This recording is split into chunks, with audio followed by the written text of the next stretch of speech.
وملائکتہ یصلون علی النبی یا ایہا الذین آمنوا صلوا علیہ وسلموا تسلیما اللہم صلی علی سیدنا و مولانا محمد وعلی آل سیدنا و اصحاب سیدنا و مولانا محمد وبارک وسلم وصلی علیہ۔ عن عائشہ قالت دخلت امرأۃ معها ابنتان۔ حضرت سیدہ عائشہ صدیقہ رضی اللہ تعالی عنہ آپ روایت کرتی ہیں، فرماتی ہیں کہ میرے پاس ایک عورت آئی اور اس کے ساتھ اس کی دو بیٹیاں بھی تھیں۔ تسألہ، وہ سوال کرتی تھی، یعنی مانگتی تھی، بیکارن تھی، سوال کرتی تھی، فاقہ کش تھی۔ فلم تجد عندی شیئا غیر تمرۃ۔ آپ فرماتی ہیں کہ اس وقت میرے پاس ایک کھجور کے سوا کچھ نہ تھا، یعنی جب وہ عورت سوال کرنے آئی، اس کے ساتھ اس کی دو بیٹیاں بھی تھیں، تو اس لمحے میرے پاس کھجور کے سوا کچھ بھی نہ تھا اور کھجور کا ایک ہی دانہ تھا۔ فآتیتها ایہا، تو میں نے وہ اس کو دے دیا، ایہا فقسمتها بین ابنتیہا۔ اور سیدہ عائشہ فرماتی ہیں کہ جب میں نے وہ کھجور اس کو دے دی تو اس نے اس کھجور کے دو حصے بنائے، یعنی اس کو آدھا کیا، دو حصے بنا کر اپنی دونوں بیٹیوں میں تقسیم کر دیا۔ ولم تأکل، اور خود کچھ بھی نہ کھایا، یعنی یہ ماں کی اپنی اولاد سے محبت ہے، پیار ہے۔ خود کچھ نہ کھایا اور کھجور کے دو ٹکڑے کر کے دونوں بیٹیوں میں تقسیم کر دیا۔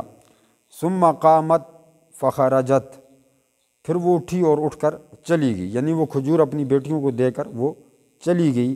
ودخل النبی صلی اللہ علیہ وسلم علینا فاخبرته، تو حضور اکرم صلی اللہ علیہ وسلم میرے پاس تشریف لائے تو میں نے حضور اکرم صلی اللہ علیہ وسلم کے سامنے یہ سارا معاملہ جو ہے رکھ دیا، یعنی حضور کو میں نے اس بات سے باخبر فرمایا، بتایا، حضور کو خبر دی کہ یہ عورت میرے پاس آئی اور اس کے ساتھ دو بیٹیاں تھیں، تو میں نے کھجور دی تو اس نے دو حصے بنا کر اپنی بیٹیوں میں تقسیم کر دی اور خود جو ہے وہ کچھ بھی نہ کھایا۔ فقال النبی صلی اللہ علیہ وسلم من ابتلی من هذه البنات بشیء کن له سترا من النار۔ تو حضور اکرم صلی اللہ علیہ وسلم نے بڑا زبردست جملہ ارشاد فرمایا۔ حضور نے فرمایا کہ ان لڑکیوں میں سے اگر کوئی ایک لڑکی کے سبب بھی آزمایا جائے، یعنی بیٹیوں کے سبب سے، جو اللہ تبارک و تعالی بیٹیاں عطا فرماتا ہے۔ بعض علماء فرماتے ہیں کہ جب اللہ بندے سے خوش ہوتا ہے تو بارش برساتا ہے، رحمت کی بارش برستی ہے جب وہ اپنی مخلوق پر خوش ہوتا ہے، اور اس سے زیادہ وہ اگر خوش ہو تو پھر وہ اپنے بندے کو بیٹی عطا فرماتا ہے۔ یعنی بیٹیاں اللہ تبارک و تعالی کو اس قدر محبوب ہیں کہ وہ اپنے بندوں سے جب محبت فرماتا ہے، پیار کرتا ہے اور پیار کا اظہار فرماتا ہے تو پھر اپنے بندوں کو بیٹیاں عطا فرماتا ہے۔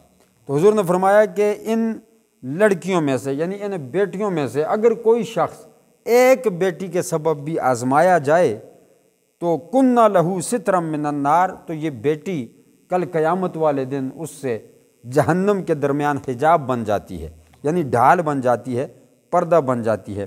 یعنی بیٹیاں جو ہوتی ہیں یہ اپنے والد کو، اپنے والدین کو جنت میں لے جانے کا سبب بن جاتی ہیں اور نار جہنم سے بچا لیتی ہیں۔ یہ حضور اکرم صلی اللہ علیہ وسلم کی رحمت کا صدقہ ہے۔ ایک روایت میں یہ ہے کہ حضور اکرم صلی اللہ علیہ وسلم نے ارشاد فرمایا کہ جس نے اپنی دو بیٹیوں کو پال پوس کر، پرورش کر کے، تربیت کر کے بڑا کیا، پھر ان کی شادی کر دی، اپنے اپنے گھروں کی کر دی، تو کل قیامت والے دن وہ محمد کے ساتھ اس طرح کھڑا ہوگا۔ تو عرض کیا گیا یا رسول اللہ جس کی ایک بیٹی ہو، فرمایا جس کی ایک بیٹی ہو وہ بھی بیٹی کی بہتر تربیت کرے، پرورش کرے، جوان کے پال پوس کر کے بڑا کر کے اس کو بیاہ دے، اس کی شادی کر دے، تو وہ بھی کل قیامت والے دن محمد کے ساتھ اس طرح کھڑا ہوگا۔ یعنی بیٹیوں کی اس قدر فضیلت ہے اور اس قدر شان والی ہیں۔ یہی وجہ ہے کہ حضور اکرم صلی اللہ علیہ وسلم اپنی بیٹی لخت جگر نور نظر سیدہ فاطمہ سلام اللہ علیہا کثیراً آپ سے بہت محبت فرماتے تھے، یعنی اس قدر محبت فرماتے تھے کہ جس کی مثال نہیں ملتی۔ تو تو یہ ہمارا دین ہے، ہمارا اسلام ہے جو ہمیں سکھاتا ہے کہ اپنی اولاد سے بڑھ کر بھی، اپنی تمام اولاد سے بڑھ کر بیٹیوں سے پیار کیا جائے، بیٹیوں سے محبت کی جائے۔ یہ دین اسلام ہے، یہ ہمیں بیٹیوں کی قدر سکھاتا ہے۔ اور دوسری بات جو اس حدیث سے ہمیں ملتی ہے کہ صدقہ، جو کل میں نے حدیث عرض کر دی، پرسوں عرض کر دی، کہ صدقہ جو ہے وہ اگر آدھی کھجور بھی آپ نے کسی کو صدقہ کر دی، یہ صدقہ زکوٰۃ کے باب کے اندر یہ حدیث امام بخاری رحمۃ اللہ تعالیٰ علیہ لے کر آئے ہیں۔ مقصد یہ ہے کہ آپ آدھی کھجور بھی اگر کسی مفلس کو دے دیتے ہیں صدقے کے طور پر، کسی حاجت مند کی حاجت کو پورا کر دیتے ہیں، اس کو کھجور دیتے ہیں، پوری نہیں ہے تو آدھی دیتے ہیں، آدھی نہیں ہے تو پانی دے دیتے ہیں، پانی نہیں ہے تو حضور نے فرمایا اچھی بات بتا دیتے ہیں، یہ بھی صدقہ ہے۔ یہ تمام باتیں انسان کو جہنم کی آگ سے بچاتی ہیں۔